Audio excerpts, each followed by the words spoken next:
Gentlelady from California, Ms. Barragan. Thank you. Madam Secretary, I serve as the second vice chair for the Congressional Hispanic Caucus, and it's been some time since you've come, you've met with us. Will you commit today to coming back to meet with the Congressional Hispanic Caucus? Yes. Okay, we do that soon? Yes. Great, thank you. Madam Secretary, we know that ex-FBI Director James Comey took contemporaneous memos on his meeting with Trump and his interactions. We also know that your former boss, Secretary John Kelly, also wrote contemporaneous internal memos about his interactions with the president, in particular, how he was ordered to give Mr. Kushner the top security clearance. My question is very simple, and I remind you, Ms. Secretary, that you are under oath. Have you taken any contemporaneous memos about your interactions with President Trump? No, I have not. Madam Secretary, do you know how many children have died in CBP custody under your tenure as Secretary? Yes, so we have the numbers for CBP and ICE. Can you give me the numbers of how many children have died? Yes, I can. If you'll give me 1 second, I just don't want to misspeak. But this last year we had, or so far this year, we've had 3, as you know, in CBP custody. So far, Madam Secretary, are you expecting more children to die? No, ma'am, I just want to be accurate with the time. To be clear, any death is a tragedy. Any death should be prevented. And part of what I've asked this body to do is change the laws so that we have a better chance. Do you know the names of the children that have died? One was a stillborn death, but the other 2 were Felipe and Jakelin. Have you spoken to their families at all, Madam Secretary? I have not spoken with their families, no, ma'am. Okay. I want to turn to a slide that I have. If we can put it up, there it is. You testified that asylum seekers are not being turned away at the ports of entry. Was that your testimony here today? They are not turned away. They are brought in. I'm not sure if you're talking about the Migrant Protection Protocol, but in that case, any asylum seeker who comes to a port of entry, you basically have just said, they are allowed to make their claim. Okay, well, let me tell you, Madam Secretary, either you're lying to this committee or you don't know what's happening at the border. And I have been there firsthand, and I have seen it twice. More recently, it just happened on Saturday when I happened to be crossing the border with my mother.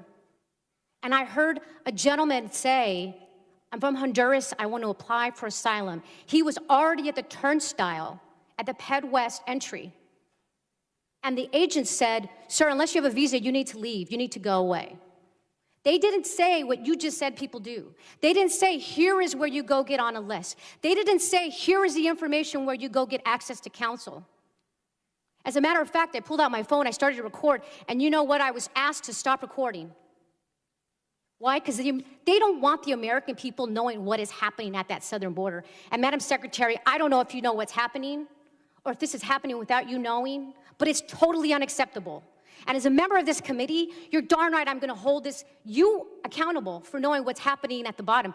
Do you know that 2 members of Congress had to sleep overnight and spend 14 hours in the cold on the concrete at the Otay Mesa port of entry so that Maria, the woman who was tear gassed at the port of entry, would be allowed to present herself because she was on U.S. soil, and legally that's what asylum allows? Did you know that? Ma'am, what I know is I would ask you... Yes or no? Did you know that 2 members of Congress had to do that? I know that we have a process. Okay, you obviously don't know. But see, this is what I'm saying. You don't know these things. 2 members of Congress. Does it take 2 members of Congress to be there to witness somebody presenting themselves for asylum at the port of entry? That's not what the law says. Are you familiar with the asylum laws, Madam Secretary?